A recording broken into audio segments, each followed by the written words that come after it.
Live from America's finest city. This is Real Talk San Diego on ESPN 1700. All right, what's happening, gang? You are live, and this is The Secret Stash. I'm your host, Jesse Abanias, co-founder of the Greenhouse Group, and we're real estate consultants and mortgage planners, helping folks get into and out of homes. And our tagline, I guess you might say, is moving people with purpose, which is exactly why we created this little space inside of Real Talk Radio San Diego family. We got you live here from the 10 to 11 o'clock hour.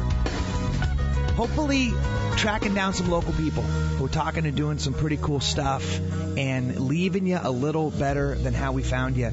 And in the studio today, I'm flanked by somebody who I'm already impressed with and who's going to be offering up a voice that we haven't heard yet in the stash.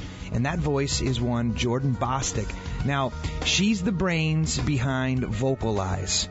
And what Volkalize is basically a space, Jordan, if I might, where people are exposed to maybe different sides of current events, political issues, right? Things that are important to people, and given a voice in politics that doesn't necessarily favor or affiliate with any specific political party or ideology for that matter. And I love that thought. Yeah, so, you hit the nail on the head. That's exactly what I'm going for. So thanks for giving me such a great pitch. Well, and I appreciate you coming in the studio too, because that is what the stash is meant to be about. It's an idea tank.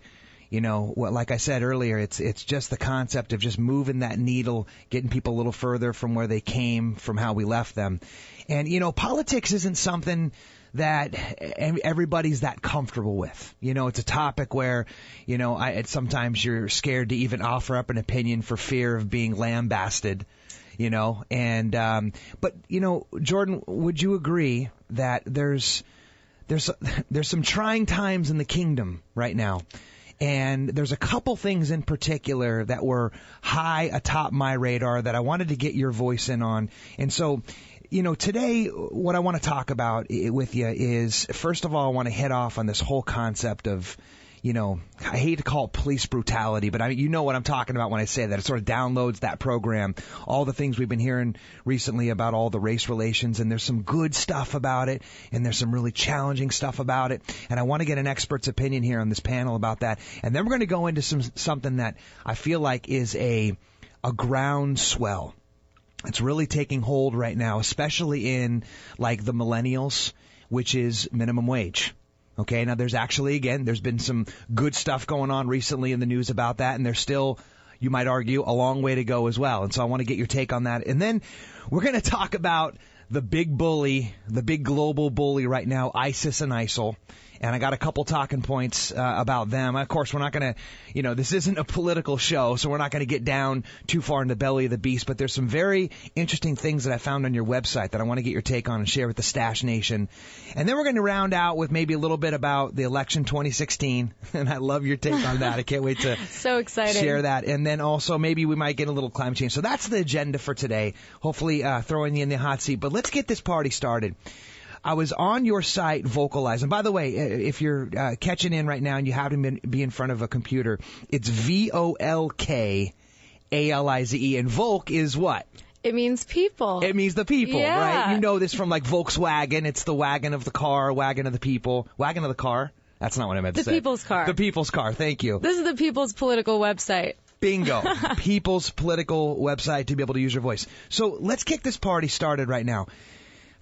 Lot going on right now with the relationship between the police and the public, okay? And I would say a lot of groundswelling of good stuff, but man, is this a challenging path and journey to get there.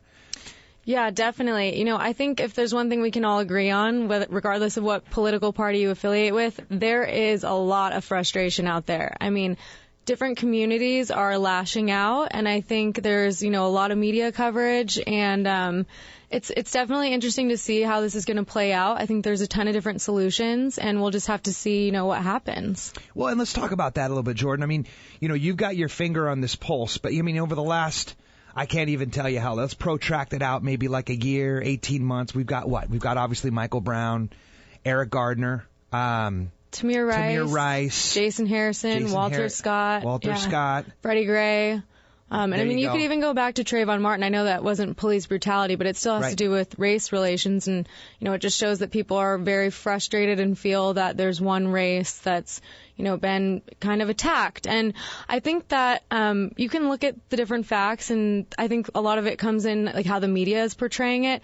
I think it's on the news a lot, so people really feel like it's happening.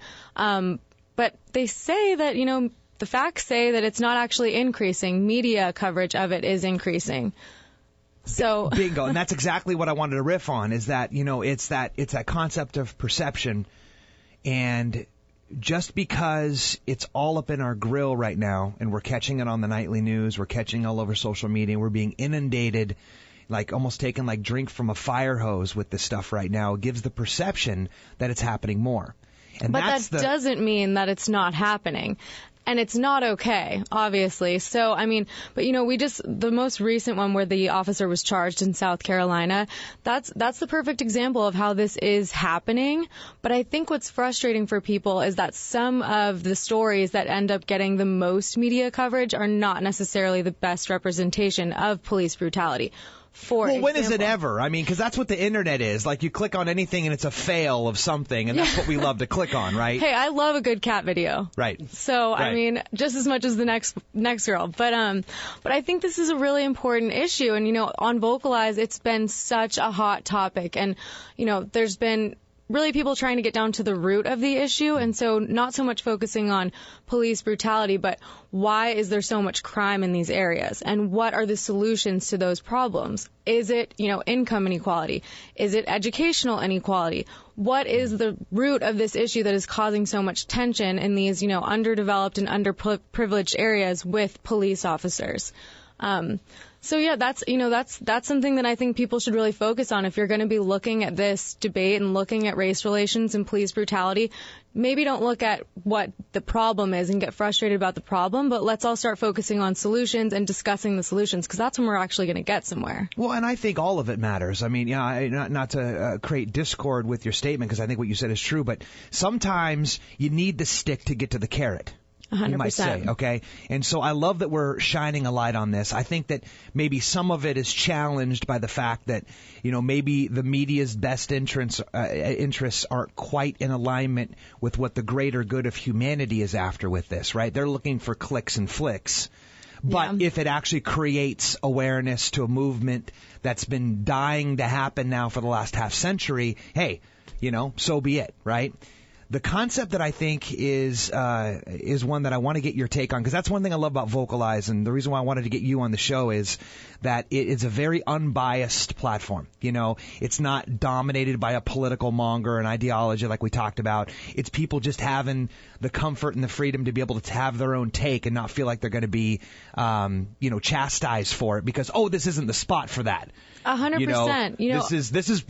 This website's for pregnant women over 30 that are white. No, it's like that's the concept of this that I love. And so, what about police cameras on cops? Is that a solution?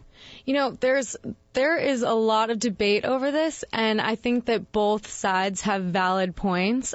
But I personally feel like, if it's going to protect the police officer and it's going to protect the civilian, why not do it? I know a lot of the debate against it is actually more financial, just the cost of it and having to put all of that stuff in a record. And I think the cost of that is nominal. That sounds like a ridiculous resistance point, because one lawsuit of a wrongful death could pay for an entire country's worth of GoPro heroes. Exactly. And you know what? This is what I love about Volkalize, is that somebody will say something and right after that, another person can counter that. And it's like, most people look at bias as, having one specific opinion or having, left leaning or right leaning. And what I mean by unbiased on Volkalize is that you're exposed to both opinions. You're encouraged to use your critical thinking, be exposed to both opinions, and then make up your own decision and hopefully jump in and give your own opinion. Well, and this is the thing that I think I wish the media circles, and maybe they do, and I'm just not catching it or whatever, spent more time and energy on, is that being a cop has got to be one of the hardest jobs. Yeah, it is when, we underplay how incredibly cynical you must be after you've been on the force for long enough and you've seen what you've seen and everybody's trying to lie or deceive you in some way or not. You know what I mean? And then you get thrown in the situation. And that being said, though, I think the thing that I'm seeing, which is depressing, is the avatar of personality that seems to be showing up now that we're catching it on video. Like, for example, the one that was just recently, I think it was last week, where they broke up that pool party in the suburban neighborhood, and I think it was in Texas, and there was a bunch freaked out. There's a bunch of people they're not used to seeing around there, and all of a sudden the cop comes flying in and starts doing like hardcore police tase. I think they even tased. There was like a 14-year-old girl or something like that, and she was throwing her around. It's like, really, dude? Well, and this is one of the arguments I see come up time and time again on Volkalize. What is the job of the police? Is it to protect and serve? Right. Or is it to keep everybody in line, with aggressive force? What is that? And I think no matter what, there's going to be good cops, good people, bad people. I just think whatever we can do to minimize police brutality and also do whatever we can to prosecute anyone that is acting inappropriately. Right. We should all be all for it. But these are the debates happening, and these are important issues to discuss, and I think the more we talk about it, the more likely we are to come to a solution. And in the institution's defense, I actually heard this secondhand, so I can read this myself. I hope I'm right on this, but I think they fired that guy, or I think he quit or something like that. Like there was something. So hopefully that was a bad apple. And the rest of I think there was like some ungodly amount of cops that showed up to that thing afterwards, and the rest of them acted, like they were supposed to. So it was the one bad dude, and I think he got outed, but it's like that personality trait, though. It's like, he was probably the guy that got picked on in high school, and then he goes and seeks out power, and then he goes in these situations, he tries to exert his lack of power on these things, and that's why he's got the badge. And that's the image that's being portrayed when these guys really drop the ball. Well, yeah, and and we are actually seeing the system work in certain places. I wish it would work before somebody is murdered. In the cases in South Carolina, that cop has been charged with murder, and he will go to trial. And and that's the system working after the fact. But, it would be, obviously, we would love to not have him murdered in the first place. And I think cameras are probably the best solution for that, because it'll hold people accountable and make sure that they know, hey, I'm going to be recorded, and also protect police. If somebody unlawfully or unjustifiably charges them with murder, or like in the case of Michael Brown, the DOJ found that there was absolutely no truth to the hands up, don't shoot. And most people don't even know that because they didn't read the DOJ report. And that's, Eric Holder. He's one of the most, aggressive district attorneys as far as race relations and police brutality go. So I think, like I said, I think the most important thing is that all people just do your research and don't listen to everything on the news, and, follow through with stories. And if you're really interested in the topics, have a wide appetite of media sources that you're getting it from. And that's why I got you on the show today, Jordan Bosstick, the brains behind Volkalize.com, Volkalize.com, coaching folks to, use your voice and make sure that when you're getting your news, you're not getting it from an affiliate with a specific political party or ideology. Thank you so much for hanging in. Coming up, Jordan, I'm going to put you back on the hot seat, though, because we've got a topic locally that's very important to all the kids out there, and that's minimum wage. Right now, national minimum wage sitting at 7.25. California statewide to 9.25. Should it go up? Should it go down? That's why we got Jordan in the house, and we'll be right back. Real Talk Radio San Diego. Thanks for hanging out. Hi, it's Courtney with 5 Star Escrow. If you provide 5-star service, your escrow company should too. When you need fast, friendly, and accurate service, think 5 Star Escrow. We're the escrow company of choice for the Friends of Real Talk San Diego, and we're committed to delivering a first-class experience when you need it most, at closing. Why settle for less? 5 Star Escrow, getting your transactions closed and getting you paid on time. Visit us at 5starescrow.com. That's 5starescrow.com. How about that, Jordan? Steve's got your back. I know. I love it. Keeping it funky in the stash. That's my man Steve in the booth. I appreciate you, brother. And I appreciate you for hanging out live with us. Real Talk Radio San Diego, the Secret Stash. We got some cool local people talking about some cool local stuff. And we're getting all political today with my homegirl, Jordan Bosstick. She is the brains behind Volkalize. That's Volkalize.com. And her whole intention is to create a a voice where people can go share their thoughts and their opinions and their ideas about things that are important to them without the political juggernauts or the ideology sort of dominating what is acceptable or not acceptable on said platforms, right? I mean, come on, we know we pull up all of our local news stations, and every one of those 3 or 4 letters have their own agendas, right? We know what Fox News agenda is going to be. We know what MSNBC's agenda is going to be. They're not even fooling us anymore. Everyone just knows. It's kind of like the unspoken truth. It's true, Actually, too. it is spoken. It is a spoken untruth, I think, is maybe. And, it's funny, you mentioned a good point, too. It's not even, they're not even foolish anymore. When I was a kid, that bag wasn't out. And you could argue it might have been more neutral back then, or maybe more covert with their agendas. But now it's just ridiculous. It's overt. And I think it really ends up absolving their credibility. 100%. I mean, people don't trust the media anymore. And you know what's interesting? The reason kind of I got the idea sparked for Volkalize is because I realized that people really trust each other more. So I figured, hey, why not, write your own political opinions and share it with your friends, and maybe we'll have some impact of, educating each other. And I love that thought, too. By the way, on that note, you got Jordan in the house right now. She's kind of a local big deal on the whole political front. Homegirl behind the own Volkalize, holding down the slots, social media monger. You can catch her right now off guard by going on to Twitter. And we're actually streaming live right now, aren't we, Adrian, at Meerkat? Yep. You can follow them both at our handle, which is at Follow the Stash. FOLLOW, the Stash, and you can ask Jordan whatever question you want. I want to ask you a question, Jordan, about minimum wage. Now, I feel like you this was one of the topics that was trending on your site, and I think this is something that needs a forum, because on one side, you have the obvious pushback, which is, hey, economy's struggle enough to get their feet back up underneath them. We don't need to increase more costs. God, we already got the healthcare thing going, all that stuff, that whole thread. On the other side, hey, cost of living is what it is. And everybody who seems to know better, who spends time studying this stuff, is only saying that the income gap is dividing in our country. Our country was built on the dream of having the middle class. Everything is centered around there being a middle class that's healthy and vibrant and can go and spend money on goods and raise their kids with good educations and all that stuff, right? Yep. So what say you about the go down into the fundamentals, middle class as it pertains to minimum wage? Where are we at?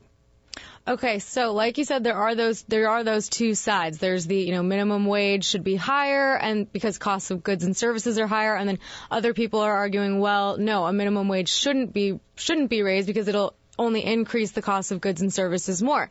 And I would say we can even get even deeper into this, which actually there's an article on Volkalize about this called The Transfer of Wealth from the Worker to the Government. And it's pretty interesting because it goes into the idea of why is the cost of goods and services higher? And most of it, they'll argue, is actually due to taxes and fees. And so it's pretty interesting. It relates how prices are going up and up. I don't know if that's true, though, because if you look at us as a corollary to other countries that are successful, like developed countries, we actually pay less taxes. Well, I think the problem is that there are you pay taxes, and then you're also paying, tons of fines and fees, and there's regulatory costs. I mean, try starting a business these days. Try getting a permit to build a building these days. It's just, there's so much regulatory, for lack of a better word, BS, that I think it's just really, really hard. And it unfortunately falls on the backs of the middle class, as you mentioned. And, that's the part I think that's eroding the entire conversation right now, is that, we mentioned how, media mongers are sort of losing their objectivity. Well, I think that the powers that be are in that same boat, and that boat is sinking because the stats are showing everybody that the gap is widening. So there has to be something. If we all want to keep this dream of the middle class alive, which, everybody before us, I guess, some of them even paid the most, but we've all paid some to keep that dream of the American, democracy alive. It's all predicated on there being a middle class. And that's what 100%. separates us up from third world and all that stuff and dictatorships and all that nonsense. And so the power of the people, they need some money to have some power.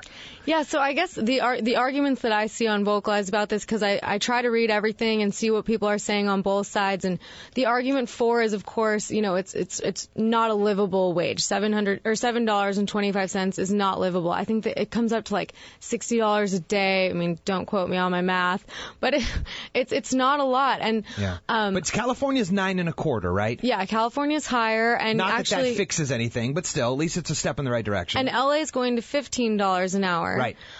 Say more about that. So how did they pull that off? LA County, they pushed for it and they got it. And you know what I think what will be interesting to see is, I personally feel it's a positive thing when a city does something, because it's a local change. The people there want it. Let them try it. We can all see how it goes and see how it works out. They'll be our test subjects. Yeah. And we can see what happens. They'll be our Colorado and Oregon when it comes to medical marijuana going to recreational, right? Hey, Truth. I don't know how that's working out for Colorado, but it seems it's to be working okay. out amazing. Yeah. You know that they cut everybody back a check? Yeah. They Really? made so much money off of dope last year that they actually, every single Colorado taxpayer is actually getting a refund. Wow. Well, hey, good for them. So it's going well. And then, they've got other stuff too, and I don't have these stats in front of me, so I apologize if I'm butchering these at all, but DUIs are down. Now, granted, I would also say that the heuristic of DUIs probably changed a little bit. Like, they're looking more for booze. Probably doesn't mean that people aren't driving under the influence of marijuana. They're driving slower. Driving slower. They're like, no, you go. Yeah. Go ahead. Yeah, right. That's down. Violent crime is down, I think. And so there's some interesting leading indicators with that. But, Cheeto sales are up. Cheeto sales through the roof. Yeah. Nabisco's moving their entire plant to Colorado. No, but so we talked about the history of this when we were on the break here right now. So in 1988, little historical lesson, they popped it up 90 cents from, I think it was $3.25? No, $3.35 to $4.25. $3.35. That's what it was. Yeah. And then now we've got this recent one, and that jumped it up. In 2016, they're saying it's going to pump it up about 135% of what it is now, right? Yeah. So is that enough? I mean, what's enough, I guess, is the reason why I want to ask you this question. I love that it's momentum. I love that it's a step in the right direction. But is that going to create a panacea for somebody? So I think what I realized from looking at the discussions on Volkalize is the debate is in the public and in the media is too simple. It's, should we raise the minimum wage or not? I think, like I said, I think there's much more that goes into the reason costs of goods and services are going up. I mean, we have, inflation. I think that there's a lot more to it. Inflation's been really low, though. Yeah, actually, and here's the other thing that people really need to realize. The cost of some goods is going up, but the cost of other goods is going down. And so I would encourage people, hey, look at prices. So shop around. Don't just go and buy the typical things you always buy. Do what you can to save money. I mean, milk is going down. Buy milk. But and eating out is going up. Don't eat out. I mean, there's different things you can do. If you want to save money. But as far as the whole debate on raising the minimum wage, I mean, I can't imagine how hard it is to survive on $7.25 an hour. And so I think there is a real serious concern there. Well, you run a website. You know what it's like to survive off less than that. Yeah. It's a money pit. No, we appreciate you being there. Let me talk about you remember McDonald's guys? Yeah. Where they had that whole slogan, fight for 15 or whatever. Well, they lost that fight, didn't they? Yeah, they did. And so here's the other thing. Okay, if we raise the minimum wage, you have to realize what's going to happen. Do you really think McDonald's and Walmart are going to be like, okay, we'll pay you more and we'll just eat that cost? No, they're going to transfer that to us. So, I mean, if you're fine with that, that's fine. But most people making minimum wage, that's the kind of products and foods that they're living off of. So we have to look at the unintended consequences of all of our actions. And, that's. But you said it a second ago, though, at least it gives them choice, though. Right? So let's say that, somebody who's in that, to borrow that same line of reasoning, the person who is getting minimum wage is also going and eating the Big Mac. right? Yeah. But at least if they have the jump in income, they can make the choice to have the Big Mac or not. Or, like you said, opt to go to the grocery store where it sounds like goods and services are still maintaining relativity, not shooting up as much as maybe the Big Mac might if they goes up, or the restaurants are going up, like you said earlier. At least it gives them the option of choice. Does True. it not? 100%. And I mean, that speaks to the power of consumerism. And I think no matter what, your purchasing power as a person is more powerful than any, government regulation of minimum wage. I mean, I go to the farmer's market and I can buy a huge thing of lettuce for like 10 cents, I mean, so. And it's probably local, it's sourced, it's organic, it's taken care of, yeah. I know my farmer and I'm supporting him, and it's just a totally different way of thinking. And I wish that the rest of the country would catch on. I mean, in California, we're all about that kind of local stuff. I mean, your show, hey, we're here talking about local businesses, Yep. Yeah, and it's in my business, obviously the big push and pull is from rents to, maybe someone buying their first home. Like everybody would love to fire their landlord if they could. Most people who don't is just because they believe that they can't. I just did a rental survey for one of my clients the other day, and his rents went up 11% over the course of the last year. 11%. So he was in a laggard. He had to jack his rent up. And I know a lot of folks that were meeting for the first time are saying that's the impetus, is that they were paying this rent, they got the notice for a renew, it jacked up, who knows, 8, 9, 10, 11%, like my client's interest. And they're realizing that with the interest rates being at about 4 to 4.25% right now, in a lot of cases, it's about the same, if not even sometimes cheaper to own. Yeah, no, it is cheaper to own. Actually, I'm in between houses right now, and so I've been looking at that. My boyfriend and I have been wondering, should we buy or should we rent? And we just rented, and it just feels like you're throwing money away, and a mortgage costs less than renting the exact same place. Jordan, if we only would have met each other a couple months earlier. So, hey, listen, check it out. Jordan, I love where this is heading right now, and if I might grab you for 2 more talking points, I really want to get into our buddies over in the Middle East. Of course, we know them affectionately as ISIS and ISIL. And I'm, of course, not an expert on this, but there's a couple things that I hear people talk about often, and I want to at least get the basics on them so that we know at least where to stand. Obviously, as an ideology, abhorrent. But how that affects us directly and indirectly is what I want to get you for. And that's why we got Jordan Bosstick in the house. She is the brains behind Volkalize. That's VOLKALIZE.com.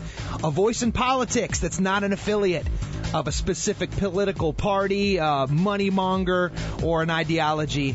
I appreciate you being in the house. So coming up, ISIS.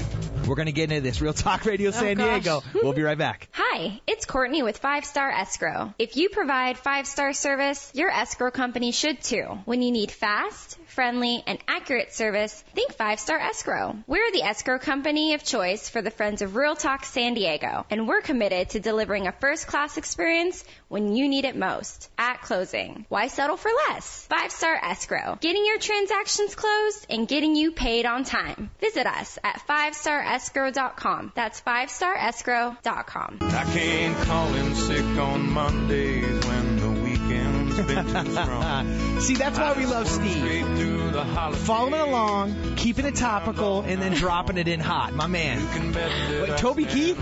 Toby Keith. All right. Dig it. Toby Keith in the stash. Everybody rolling in the stash today. And chief on that list, of course, is Jordan Bosstick, the brains behind Volkalize.com, VOLKALIZE, a voice in the political game for everybody, not dominated by any particular ideology or money monger.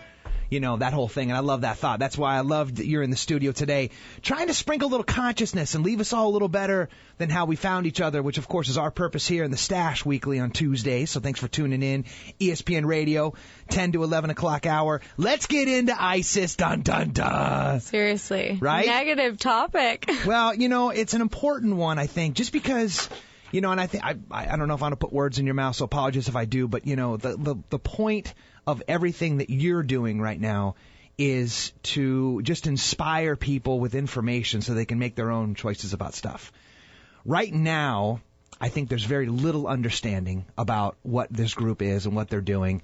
All we're seeing is the godforsaken, horrid stuff that's being pumped across our news, the beheadings and stuff. It's like, everybody shudders about this, about the brutality of this group, and curious about what in the world they're after and why in the world they're doing and all this stuff. And so, we're right there smack dab in the middle of it now.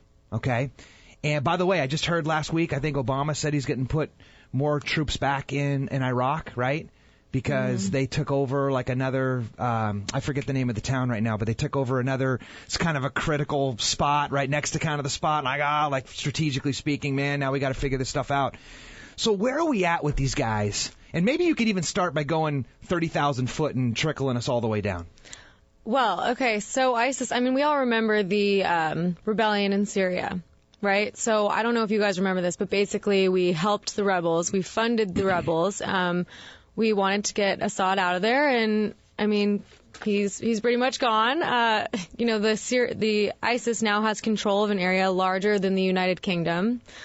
We have no idea exactly how many ISIS fighters there are.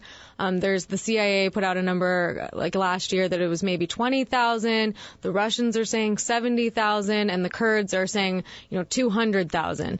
So we don't really have an exact number, but what we do know is that they control a large territory. They control the second largest city in Iraq, and they're growing and recruiting, and what they believe is pretty scary stuff.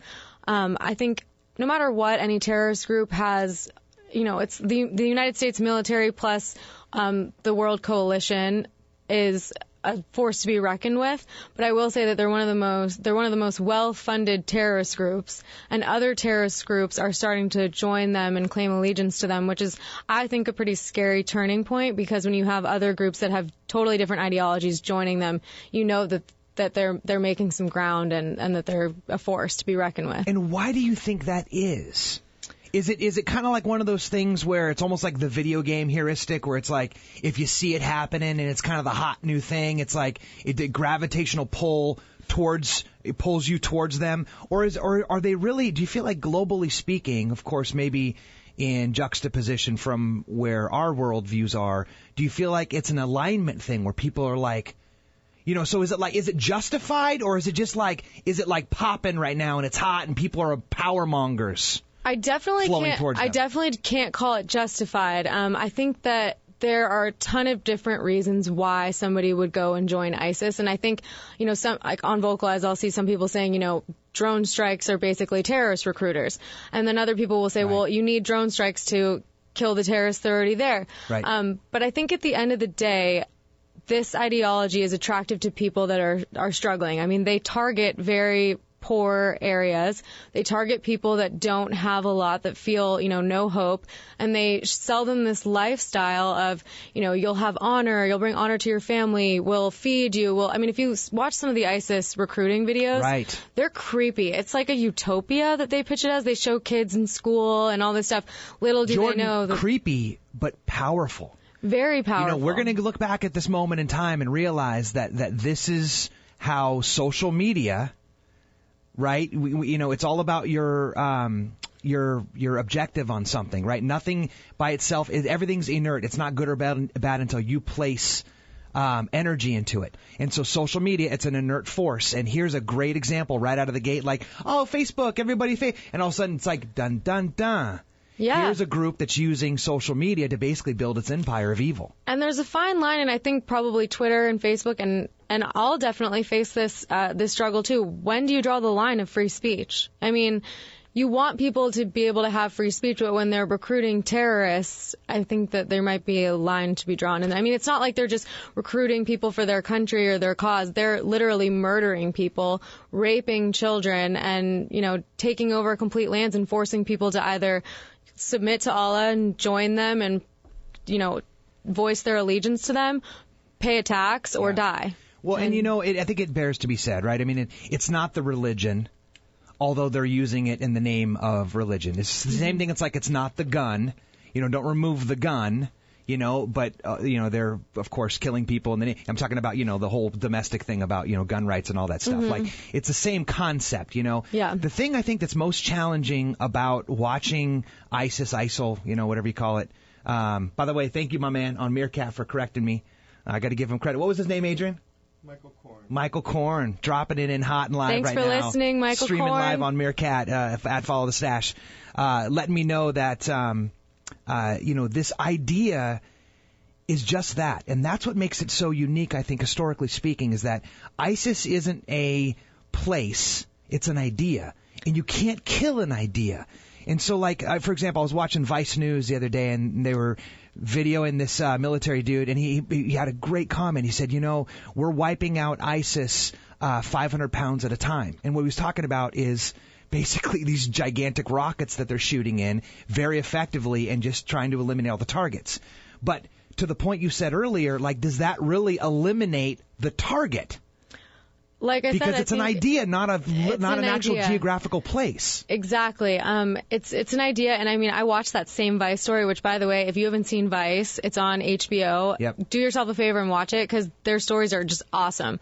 But I saw that same story, and, it was interesting because they were interviewing people, and most of the people that were not actually fighting alongside ISIS that they interviewed in the streets, I think there was one guy from Denmark, was asking, how many people do you know that have gone and why did they go? And right. he knew like 10 people that had gone to fight for ISIS, and it's all because they see the recruitment videos of people dying due to drone strikes. And so I think there is something to be said about that. And that actually, we can bring this whole thing full circle, is why some people say boots on the ground is actually better, because you have less of a chance for civilian casualties when you have actual people on the ground. But then, you have the chance of your own people dying. And I think the main thing that people should focus on when they're talking about ISIS is you have to be comfortable enough to really look at what they believe.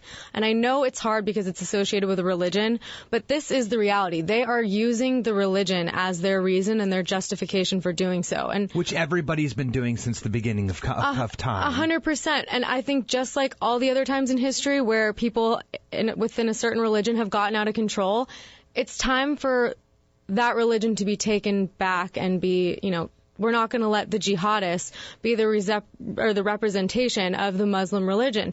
And like I said, looking at what they believe in the coming of the caliphate. They believe that Islam will rule the entire world. I mean, if you saw that that Vice video, they interview people fighting in Iraq and Syria, and they say, we will not stop until we plant an Islamic flag on the White House and on Buckingham Palace. This is what they want. Can they achieve it? That's another question. Will they achieve it? That's another topic. But know what they want and know what their motives are. I mean, we've learned from history that if you let crazy people get out of control, you will eventually have to deal with a lot of crazy people. So just keep that in mind and, look at what they really believe, and we got to contain it. We can't let it get out of control. Well, and that's the thing I think that's most topical and timely about the whole thing is that, they're infiltrating, you might say, a moment of weakness in the region. And I mean, come on. I mean, this is really no different than go back into any other moment in time. Even go back to the Mongols if you want to. I mean, that's the same thing that they did on a completely different capacity, them with horseback, mastery, and maybe now us with social media, being the real tool of recruitment. But they would basically amass and assume as they went. And to the original thing, which was only maybe, 20,000 troops, became 100,000 troops because they amassed as they went. And so the concern, I think, that we have to address is that fine line between how much clout and credibility do you give them with your attention to basically validate them. But then at the same point in time, like we saw this last week with basically President Obama saying, hey, we got to get back in there because now they're basically doing their thing on a red zone kind of, and we got to basically squash that again to be able to make sure that they don't gain too much power or momentum. I mean, are they going to eat themselves? Is it a possibility for this thing just to sort of fall by the wayside of attrition? Or are they going to be basically the thing that defines our teens of this century? 100%. You brought up a great point, which we can actually bring up an example to, shine some light on that. A long time ago, I don't know if you guys, not a long time ago, probably about a year ago, there was that group Boko Haram who kidnapped all of the elementary children. And Obama and Hillary Clinton received a lot of negative press because they would not define them as a terrorist group. But the reason they didn't do that is because when you define them as a terrorist group and you put them on the U.S. terrorist list, they get more funding. And what happened from even them getting press, now they've joined ISIS. They were basically legitimized. From everybody looking at them and, you know, seeing what they were doing. And I think, like you said, there's a fine line. You don't want people to see that they're doing something great or not great, but, you know, people that want to fund groups like this to have them legitimized and then get more funding. And well, it's crazy too, and obviously we can't spend a whole show talking about this, nor do I even have the chops to be able to do it inside this capacity. But the one thing that I would say for sure is two resources for you. Number one, check out her site, of course. Jordan's at Volkalize.com, Volkalize, and then also watch that Vice video, because there's a very interesting connection between Saudi Arabia, basically us and Saudi Arabia, let's be honest, okay? And you all know what that means. And then, of course, their forces up to the north and west. And then the realization that most sources say that most of ISIS's funding is actually coming from Saudi Arabia. Which is, right? They were talking about that. That's like a whole, we need an hour for that. You're not even lying, right? So, hey, coming up, Jordan, I got one last thing, if you'll allow me. I want to get into the election 2016. I know it's a little far away, but man, everybody's hopping in on the clown car already. And so I want to get your take on a couple of the candidates right now and have you share what the people on your side are saying.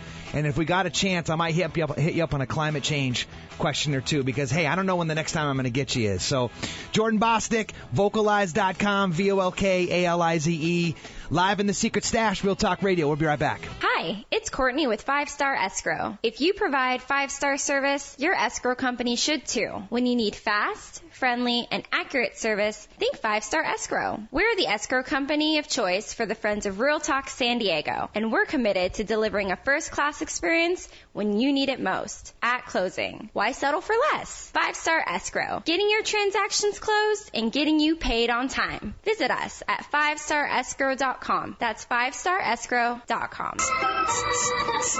That's life. That's life. That's what all the people Frankie say. Blue Eyes taking us out. That's my man, Steve. I appreciate you. And I appreciate you guys for hanging out live back in the stash. I got Jordan Bosstick in the house. The brains behind Volkalize.com. Political voice. Neutral. Unbiased. Unfettered by big dollars and ideologies that seem to dominate the landscape. And you can make sure that your voice is heard by going to Volkalize.com and commenting. And chances are there's probably going to be a quorum over there just dying to hear from you. And hopefully furthering us all getting us all a little further from how they found us. And that's what Jordan's doing in the house today. I appreciate you hanging out with us, Jordan. One last point for the day, if I might. Let's get into this. You got your gloves on? I guess. Let's do it. I know the election is still a ways away, but it's never too soon, it seems like, and it gets earlier every single time we do this. They can't wait. They can't wait, and nor can I, to hear what you think. I mean, what do we got now? It's how many on each have raised their hand? There's 11 candidates on the Republican side and 4 on the Democratic side, but it's pretty much just Hillary on the left. I mean, yeah. Who else are the Democrats? Sanders, O'Malley, and Chafe. I don't know how to say his name. Okay. Chafe. Okay. Okay, good. So, maybe let's start with them then, since we hit them up first organically. So, is Hillary does she have any competition? The other candidates are completely irrelevant at this point. I mean, they're out there on the campaign trail trying to get some traction, and she's just like miles ahead. And she's had some bad press lately. Right? Right. And I don't think anyone cares. I honestly don't. Her numbers, I think she went down like 2 points in the trustworthy category, which is supposedly a really important category for the president. And that was probably because the whole money thing that came out, right? That was the one that really chinked the armor. Yeah, I think with her foundation. The thing about Hillary Clinton is she does things that are very unethical, but really hard to prove that they're illegal. So I think if people were listening, they might be like I said, her trustworthy statistic was harmed a little bit, but other than that, she seems unscathed. It's like she's avoiding everybody too. She's not answering any questions. She's keeping the secrecy alive. Which I was actually talking to my friends about this last night. It's actually like smart because she goes out there, she gets her sound bites in, everyone loves what she's saying, and she's completely ignoring everything that's negative and not answering to it. Which well, and it's you got to think it's almost impossible to run a campaign right now. I mean, literally think about how impossible it is to do anything in the public light anymore. I mean, back in the day, I mean, you can even go back 50 years and you can see that you controlled the entirety of the message. You controlled even the entirety of how it was perceived. Yeah, now it's like a snowball of information. Now it's the exact opposite. Yeah. You have no control of anything, and there's so many mouths to feed that they're just literally eating themselves to try to find different perspectives, and usually the more negative, like we talked about earlier, the clicks and flicks, the better. Yeah. Right? So I love that thought. Now, she had her big coming out party last, was it this weekend? I can't remember when her little speech was. Yeah, it was a couple weeks ago that she announced, but she had that where she talked in front of everybody in front of Washington or something. Yeah, she had a big speech. Yeah, big speech. But one actually really cool thing she did, which is kind of more like cat video related, is she released her official campaign playlist on Spotify. No, she didn't. She did, and I'm going to go ahead and say that I think that's really awesome, and I think that all candidates should do that. The Republicans are so boring these days. It's like, do something fun. What's funny about that is everybody always has a campaign song. Hillary's like, nah, I got a Spotify list, yo. Yeah, no, and we've moved up now. We got like one of those mixtapes. I'm gonna play it on 4th of July. It's all like Yay America music. That's awesome. So she did drop some new stuff when she had that little speech, that little rah-rah thing. I think I feel like it was like Saturday or something. It was just recent. I just watched it, and she was talking a lot about her history, like her mom and stuff, and she never really went there before. So you can tell she's trying to open up, and she's trying to give the robustness, I think, which is really her quality, right? I mean, the fact that she's a woman, come on, I mean, this is it. This is her platform. This is her big hoorah. We had the first black president, gay rights is moving along, like it feels like it's crescendoing up, and she's like, I'm going for it. Let's get personal, even though she's not a very personal person. There are other women in the race. But relevant though? Carly Fiorina. I mean, she ran against Jerry Brown in California and lost, so maybe not relevant. But hey, she's making some ground. So that's the perfect soundbite. So I think there's going to be 2 women in this race. It'll be interesting to see. But yeah, Hillary Clinton she's like a freight train. No one can stop her at this point, it seems like. So let's talk on the other side of the aisle then. So we got a lot of hands raised over on the Republican side of things. Most recent, Jeb Bush. Jeb Bush finally yesterday. Yesterday. And there's a couple more they think are still coming, right? Like Chris Christie. Yep, Scott Walker. Bobby Jindal probably. So what say you about the Republican side? What do you think the front runner is?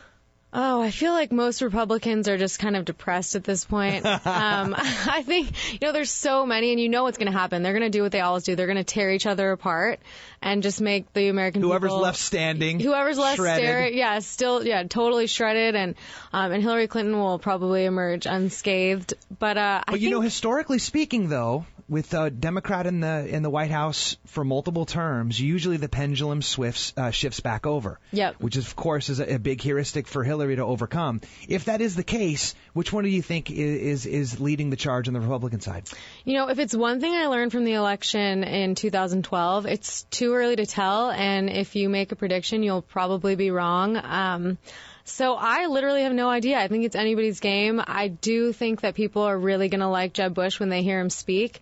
And I will say, I think Hillary Clinton, if she's going to make it out alive, she's going to have to learn how to answer tough questions without coming off rude. Because I think when she gets asked a tough question, she often gets pretty aggressive. And if we have look up the Benghazi video. Yes, exactly. So I think if she, in a presidential election, you're going to have to answer really tough questions. And I think it really depends who the Republicans pick, because a lot of them, Ben Carson, he's such a classy guy. Him against Hillary Clinton talking, I wonder, it'll just be such a contrast. And so we'll have to see how that works out. Well, I can't wait. And you know what? Something tells me I'm going to be favoriting and bookmarking Volkalize.com when it starts heating up, so I can make sure I'm getting your take and everybody else's take over there that's contributing. And if you're checking this out for the first time right now, make sure you go over to her site, Jordan Bosstick, the brains behind Volkalize, VOLKALIZE.com. Thank you so much for being in the studio today. Thank you for having me. Appreciate you. And I appreciate you for hanging out in the stash We'll be right back here live next Tuesday at 10 a.m. with some cool local people talking about some cool local stuff. Real Talk Radio San Diego.